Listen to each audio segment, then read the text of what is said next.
stack for Irby and one stack for Mr. Lewis. Yes. And then I believe she had a separate stack for the secrecy sleeve. Okay.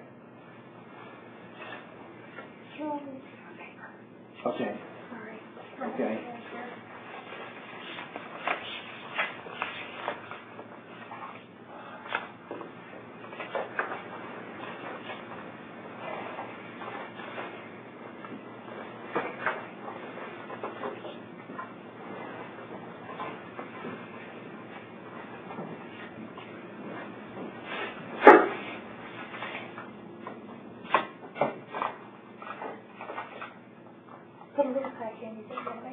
Oh, yeah.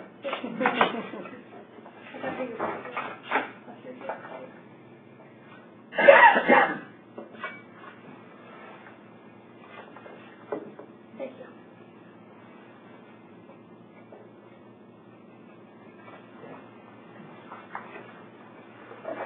You ready? Yes, thank you. I'd like to go back to one other item. Do you recall having delivered your precinct's materials to Mr. Henderson's office? Yes. Do you recall who else was in Mr. Henderson's office at that time? I believe it's just Mr. Henderson. Now, each mailing envelope was signed by a voter, was it not? Yes. And you could read that name, could you not? Yes, sir. You physically unable to read the name? No, I am able to read. I know how to read, but I wasn't looking at them. You didn't read?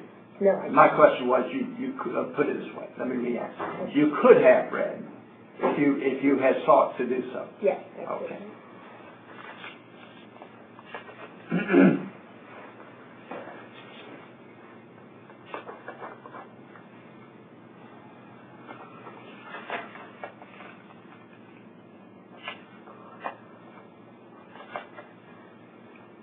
Now, Mr. Irby, if he had been watching when you opened the envelope, he could have read the name on the envelope, and then he could have heard the vote read by Diane Morgan. Isn't that correct? No, I don't believe so. Why not? I had my hand over the signature portion, and then I placed them up here. I don't recall if they were face up or face down, but I know I personally couldn't read from where he was sitting.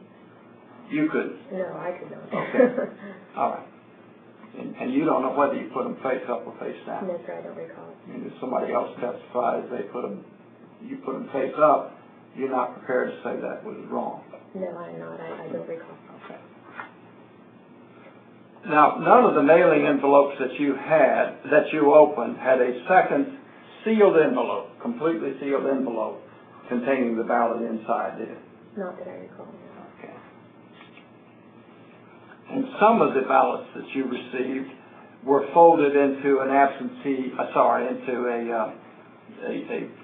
a folder, were they not? To my recollection, it was a colored piece of paper. Okay. And some of them were like that. Let me show you what will be the plaintiff's exhibit. What are we up to, 9?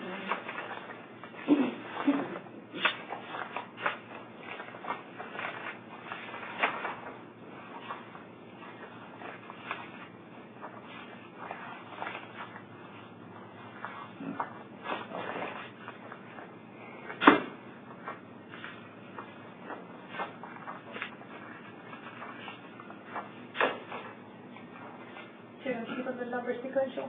Yeah. 169. We will do the plaintiff's.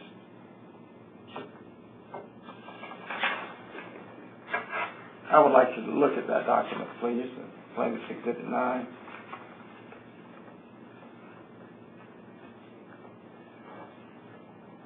And I'd simply like to record that the number 4078 is the number on the document as it was provided by the defendant in discovery.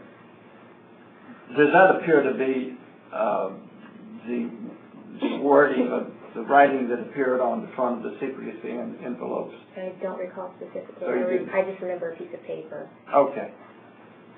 But it was a folder, it was not an envelope. Correct. Correct. It was a folded piece of paper.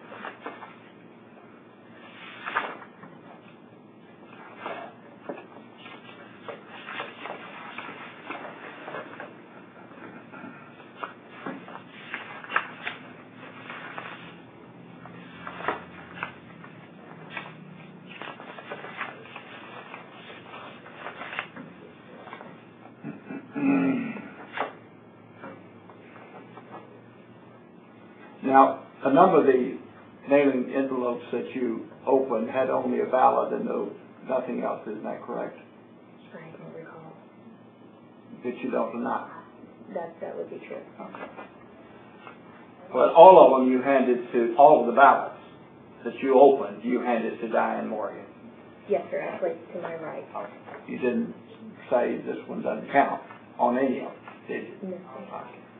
And nobody said to you that you should say it doesn't count if it doesn't have a secrecy envelope? No, sir. No.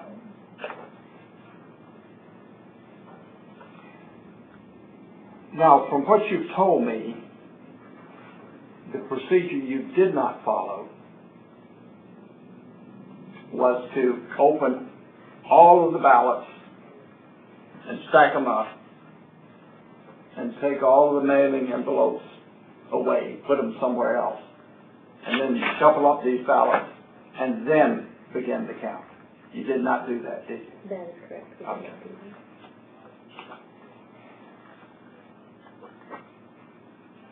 Did you make any notes about the meeting, the canvassing board meeting? No, I did not. Do you know whether anyone else did? No, sir, not specifically. I don't know. You had any contact with the absentee ballots before the election?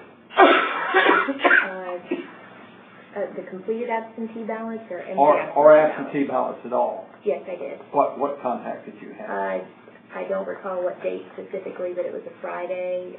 Ms. Morgan was off, as was Mr. Henderson.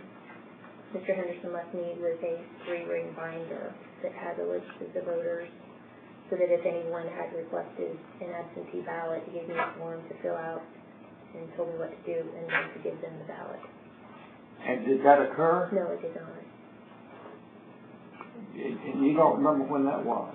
No, I do know it was a Friday, but I don't recall what date specifically. And describe to me what Mr. Henderson gave you. It was a 3-ring binder. I believe it had a list of the registered voters in it. He just opened it briefly, said if anyone comes in and should need to notate it with a red A to the right of their name, if they did. So if you gave them Yes, that's correct. I gave them an absentee ballot. they were to notate it with a red A. Yes. And did you examine the book to see if there were any names in there with red A's? No, I did not. And you had no occasion to do it. Did you have any other work or occasion to deal with absentee ballots? No, that was not.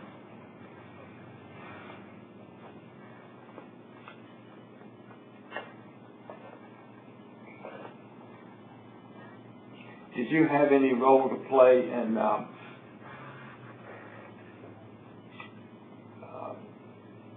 destroying or otherwise disposing of unused ballots? No.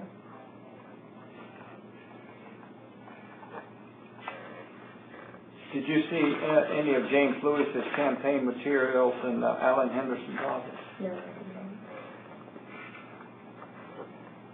And did you hear or see Mr. Watson making phone calls about paying for James Lewis campaign advertising bills? No.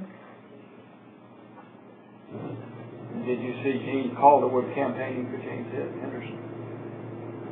James Lewis? James Lewis, I'm No, sorry. I did not.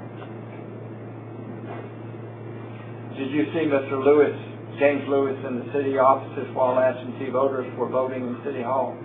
No, sir, not to my knowledge. Can I have 5 minutes with mine?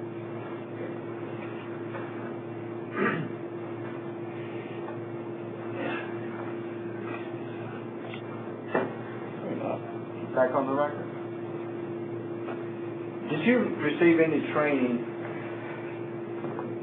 to do the jobs that you did on April the 11th in connection with the election? Is ballot, I'm sorry, for the canvassing or? For anything you did on that? Not specific training.